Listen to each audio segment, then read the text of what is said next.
রবিবার অরণ্য ষষ্ঠী অর্থাৎ জামাই ষষ্ঠীর ব্রত পালনে মাতলেন আপামর বাঙালি। ভক্তিমতী মহিলাদের পুজো পাঠে মাঙ্গলিক আবহ রচিত হল মালদার বিভিন্ন প্রান্তে। পুজো পর্ব শেষ হতেই নজরে এলো জামাই আপ্যায়নের ধুম। পঞ্জিকা অনুসারে রবিবার অরণ্য ষষ্ঠী, যা বাঙালি সমাজে জামাই ষষ্ঠী নামে সমধিক পরিচিত।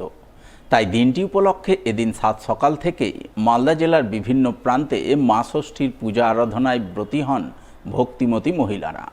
সকলেই ফলমূল ও বিবিধ উপাচার সহযোগে পুজোর ডালা সাজিয়ে শুদ্ধ বস্ত্র পরিধান করে নিজ নিজ এলাকার ষষ্ঠীতলায় হাজির হন, পুজো দেন শাস্ত্রবিধান মেনে।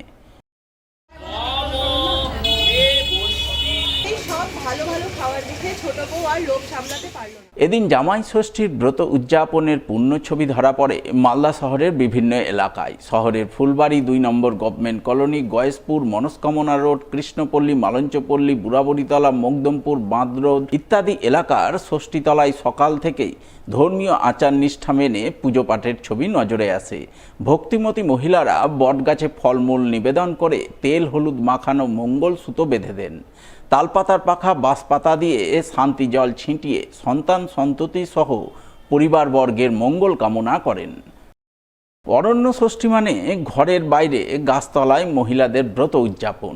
কিন্তু গত কয়েক বছরের মতো এবারও গৃহাঙ্গনে অরণ্য ষষ্ঠীর ব্রত উদযাপনের ছবি নজরে এলো মালদার চাঁচলের বিধায়ক নিহার রঞ্জন ঘোষের বাড়িতে। রবিবার সাত সকালে মালদা শহরের বিএস রোড বেলতলা এলাকায় বিধায়কের বাড়িতে অরণ্য ষষ্ঠীর ব্রত উদযাপন করেন তার সহধর্মিণী কাউন্সিলর গায়ত্রী ঘোষ। তিনি আশপাশের কয়েকজন মহিলাকে নিয়ে বাড়িতেই পুরোহিত ডেকে টবে লাগানো বটগাছতলায় মা ষষ্ঠীর পূজা আরাধনায় ব্রতী হন। তাদের সঙ্গে পুজোয় সামিল হন বিধায়ক নিহার রঞ্জন ঘোষ নিজেও।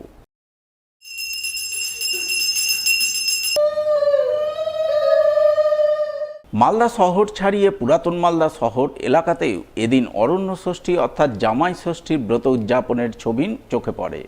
নিয়ম মেনে জ্যৈষ্ঠ মাসের শুক্লপক্ষে জামাই ষষ্ঠীর ব্রত উদযাপন করেন ভক্তিমতী মহিলারা। সকলেই সন্তান সন্ততি সহ জামাই বাবা জীবনদের মঙ্গল ও দীর্ঘায়ু কামনা করেন। আমাদের স্বামী পুত্র সন্তানদের মঙ্গল কামনার জন্য এটা অরণ্য ষষ্ঠী নামে উল্লেখিত, অনেকে জামাই ষষ্ঠীর নামে উল্লেখিত। এই পুজোটা হয় মঙ্গল কামনার জন্য স্বামী সন্তান পুত্র। অরণ্য ষষ্ঠীর ব্রত উদযাপনের পূর্ণ ছবি নজরে আসে ইংরেজ বাজারের কোতোয়ালি অঞ্চল এলাকায়। কোতোয়ালির আরাপুর, তারাকালী মোড় ইত্যাদি এলাকার ষষ্ঠীতলায় বিভিন্ন বয়সী ভক্তিমতী মহিলারা ধর্মীয় আচার অনুশাসন মেনে মা ষষ্ঠীর পুজো দেন। ব্রত কথা পাঠ করে সন্তান সন্ততিদের মঙ্গল কামনা করেন। আজ আমাদের এখানে অরণ্য ষষ্ঠী, স্কন্দ ষষ্ঠী পুজো, প্রত্যেক ছেলে মেয়েদের মঙ্গল কামনার্থে এই অরণ্য ষষ্ঠীর পুজো এবং ব্রত মায়েরা করে থাকে। প্রতি বছরের না এবারও আমাদের এখানে কোতোয়ালি গ্রাম পঞ্চায়েত অফিসের সম্মুখে আমাদের এই ব্রত অনুষ্ঠিত হয়।